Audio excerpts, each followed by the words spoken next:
Don't come to the family reunion. We're cutting ties. That was the text. Short, clinical, like I was a loose screw they could toss away. I stared at the screen for a long time. My father's number, his words. I typed back, understood. And in that single word, my plan sharpened. Because what he didn't know, what none of them knew, was that their empire was balanced on my name. And I had been waiting for the day they'd push me too far. I wasn't always the outcast. When the family business first started climbing, I was the one doing the groundwork, drafting contracts, meeting investors. My brother liked the spotlight, my father liked control, and I liked making things work. But power warps people. As money rolled in, the thank yous grew thinner. My ideas became their brilliance. My sacrifices became expected. And slowly, my seat at the table was replaced with silence. At first, I swallowed it. Family is family, right?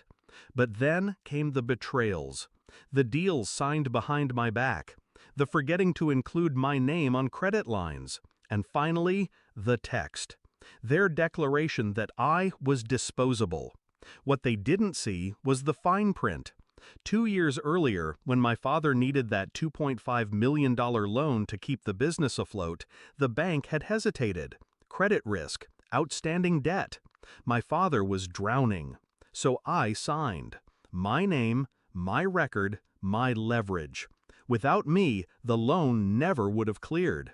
And he never thanked me, not once. But I kept the receipts, quietly, carefully. So when his text came, I didn't rage, I didn't beg, I didn't reply with paragraphs of pain. I typed one word, understood, and called the bank. Remove my name from the loan. The silence on the other end was sharp. Then, you're entitled. Do you want immediate processing? Yes. 36 hours later, the first cracks appeared. My phone lit up, 78 missed calls. My father, my brother, my uncle, and finally, the accountant. "Listen, you don't understand," he stammered when I finally answered.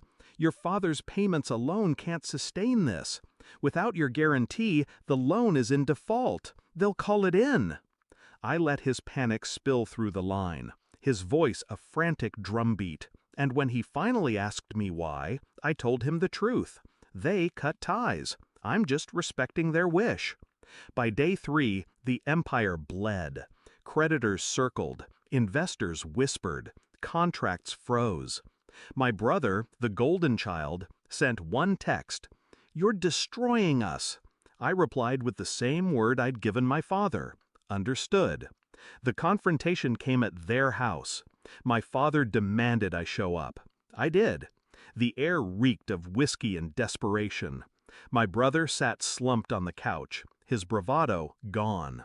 My father, red-eyed, pointed at me like I was a loaded gun aimed at his skull. "You'll fix this," he barked. "You'll sign again. You'll put your name back. This family doesn't survive without you." I almost laughed. For years I was invisible. Now I was oxygen. "I didn't cut ties," I said, calm, measured. "You did." He slammed his fist on the table. "We are blood." "Blood doesn't make family," I whispered. "Respect does." The room fell heavy. My father's rage collapsed into something worse, fear. He realized it wasn't just about money. It was about power, and he had none left. My brother tried one last plea. "We'll lose everything." "You already did," I said. I turned to leave. My father's voice cracked behind me. "You're killing us." I paused at the door, looked back once. No, I just stopped saving you. That night, I slept better than I had in years. The business unraveled in weeks. The cars, the house, the reputation, they went with it. The men who once mocked me, dismissed me, erased me, were suddenly reduced to begging voicemails and desperate silence. And me? I didn't celebrate. I didn't gloat. I just breathed. For the first time, free of their weight. People think revenge is loud, messy, explosive. But real revenge? It's quiet, legal, surgical. You don't scream, you sign.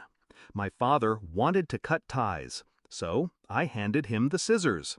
And when the empire crumbled, all I said was the truth. Understood.